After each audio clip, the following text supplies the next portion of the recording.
parade," whispered Doug, and leaped out of bed, shaking away sleep and sugar. The music got louder, slower, deeper, like an immense storm cloud full of lightning, darkening rooftops. At the window, Douglas blinked. For there on the lawn, lifting a trombone, was Charlie Woodman, his best friend at school, and Will Arno, Charlie's pal, raising a trumpet, and Mr. Wineski, the town barber, with a boa constrictor tuba, and— Wait! Doug turned and ran through the house. He stepped out on the porch. Down among the band stood Grandpa with a French horn, Grandma with a tambourine, his brother Tom with a kazoo. Everyone yelled, everyone laughed. "Hey!" cried Doug. "What day is this?" "Why," Grandma cried, "your day, Doug." "Fireworks tonight. The excursion boat's waiting." "For a picnic?" "Trip's more like it." Mr. Wineski crammed on his cornflakes cereal straw hat. "Listen." The sound of a far boat wailed up from the lake shore. "March!" Grandma shook her tambourine, Tom thrummed his kazoo, and the bright mob drew Doug off along the street with a dog pack yipping at their heels.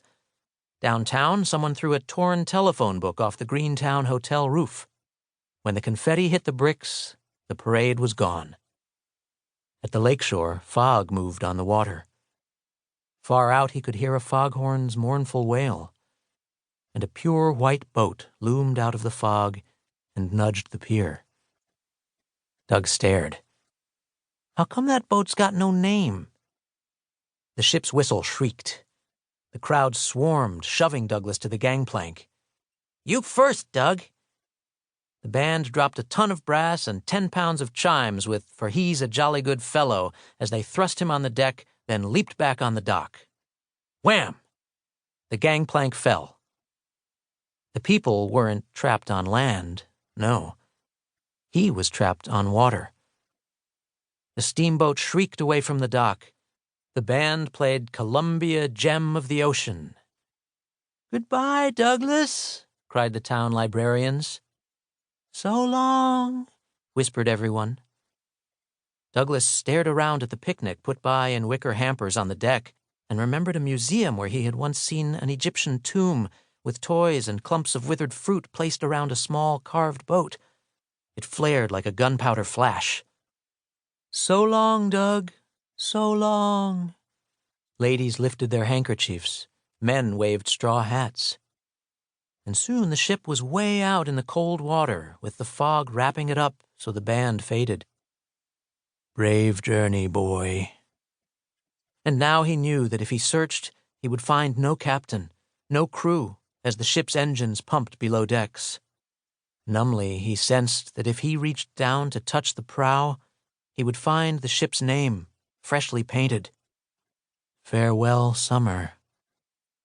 "Doug," the voices called. "Oh, goodbye. Oh, so long." And then the dock was empty, the parade gone as the ship blew its horn a last time and broke his heart, so it fell from his eyes in tears as he cried all the names of his loves on shore. "Grandma, Grandpa, Tom, help!"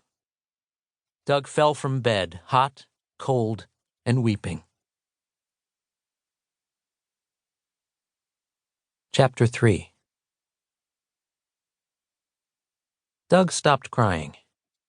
He got up and went to the mirror to see what sadness looked like, and there it was, colored all through his cheeks, and he reached to touch that other face, and it was cold. Next door, baking bread filled the air with its late afternoon aroma. He ran out across the yard and into his grandma's kitchen to watch her pull the lovely guts out of a chicken, and then paused at a window to see Tom, far up in his favorite apple tree, trying to climb the sky. Someone stood on the front porch, smoking his favorite pipe. "Gramps, you're here! Boy, oh boy, the house is here! The town's here!" "It seems you're here too, boy." "Yeah! Oh, yeah!" The trees leaned their shadows on the lawn.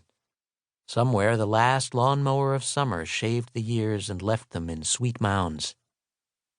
"Gramps is—" Douglas closed his eyes